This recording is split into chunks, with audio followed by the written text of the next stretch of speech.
రాహుల్ గాంధీ గారు ఒక విజన్ ఉన్న నాయకుడు, ఒక త్యాగాల కుటుంబం నుంచి వచ్చి 35 సంవత్సరాలైనా కూడా ఇప్పటి వరకు ఎలాంటి పదవులు లేకుండా దేశం కోసం, అట్టడుగు వర్గాల కోసం పనిచేస్తున్నటువంటి రాహుల్ గాంధీ గారిని పదే పదే బీజేపీ గ్రామ నాయకత్వం నుంచి మోడీ వరకు టార్గెట్ చేసి కించపరిచేటువంటి మాటలు మాట్లాడుతున్నారు. వాళ్ళ బీజేపీ పాలిటిక్స్ ఏంటి అంటే వాళ్ళు నమ్ముకున్నది డివైజివ్, డిస్ట్రక్టివ్, హేట్రేట్. మరి మా రాహుల్ గాంధీ గారు ఆయన ఫాలో అవుతున్నటువంటి సూత్రం, ఆయన ఫాలో అవుతున్నటువంటి ప్రిన్సిపల్స్ లవ్, పీస్, అదే విధంగా ఒక ఎయిమ్ తోటి, ఒక లక్ష్యం తోటి ఈ యొక్క సిద్ధాంతాలను కంపేర్ చేసుకొని చూస్తే ఈ సమాజానికి మరి హేట్రేట్ పనికొస్తుందా, విద్వేషం పనికొస్తుందా, మరి శాంతి, ప్రేమ అనేది పనికొస్తుంది. ఆయన యొక్క ఈ విజన్ ను డైవర్ట్ చేయడం కోసం ఈ రోజు వ్యక్తిగతంగా కులము, మతము, వర్గం అనేటువంటి తీసుకొచ్చి ఇవాళ మాట్లాడుతున్నటువంటి బీజేపీ నాయకులు 10 సంవత్సరాలుగా మీరు సమాజానికి, సొసైటీకి చేసింది ఏమి లేదు.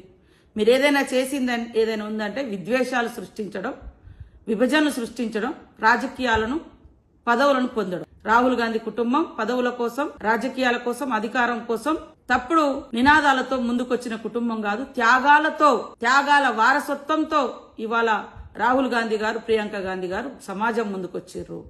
అంతే తప్ప ఆస్తుల కోసం, అంతస్తుల కోసం, ఆదాని, అంబానీ లాంటి వాళ్ళ ఆస్తుల పెంపుదల కోసం కాదు. సమాజంలో ఉన్నటువంటి అంతరాలను, కుల, మత, వర్గ రహిత సమాజం రావాలి అంటే ఉన్నటువంటి వాళ్లకు అత్యధికంగా ఫలాలు అందించాలి, సంక్షేమాలు అందించాలి, రిజర్వేషన్స్ అందించాలి.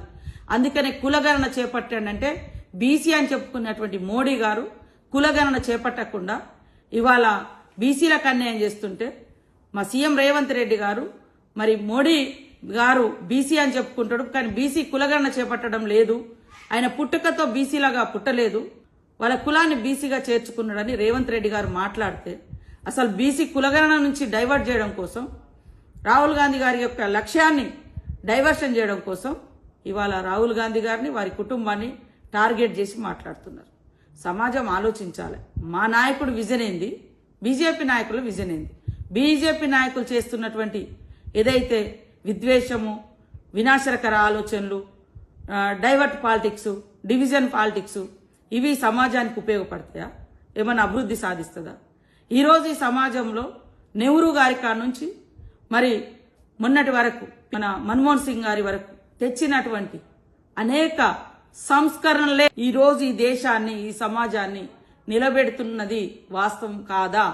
ఆలోచించాలని ఈ సందర్భంగా కోరుకుంటూ, బండి సంజయ్ గారు మీరు మంత్రిగా ఉన్నారు, భారత రాజ్యాంగం మీద ప్రమాణం చేసి వచ్చేటప్పుడు మరి ఏం చేసి వచ్చిర్రు? ఈరోజు ఎందుకు ఇలాంటి విద్వేషపు రాజకీయాలు, విద్వేషపు మాటలు మాట్లాడుతున్నారు? సమాజంలో శాంతి వద్దా? సమాజానికి ప్రేమ వద్దా? సమాజ అభివృద్ధి వద్దా? సమాజానికి ఈరోజు పేదలకు సంక్షేమం వద్దా? మీరు పేదల సంక్షేమం అంటేనే సోమరిపోతులను తయారు చేస్తారని మాట్లాడిన మీరు, బీజేపీ నాయకులు పేదల పట్ల ఏమాత్రం కృతజ్ఞత ఉందో ఒక్కసారి భారతీయులందరూ కూడా ఆలోచించాల్సిన అవసరం ఉందని తెలియజేస్తాము.